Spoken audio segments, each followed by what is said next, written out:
एक सोनू लांबा गेला होता कंटाळून, खूप वेळ होता बिचारा एकाच जागी बसून. फार वाटे त्याला की जावं मस्त भूर, जवळच कुठेतरी नाहीतर कुठेतरी दूर. खूप प्रयत्न केला पण उडी मारता येईना, वाऱ्यावर झुलला तरी खाली उतरता येईना. एके दिवशी झेले दादा हसून त्याला म्हणाला, मी करतो रे मदत तुला अलगद खाली उतरायला. हात पकडून झेले दादाचा आम्याने मारली उडी, शेवटी खाली आलो हे पाहून खुश झाला गडी.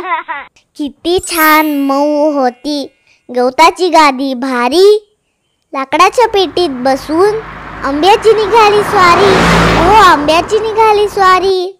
नक्की सबस्क्राईब करा.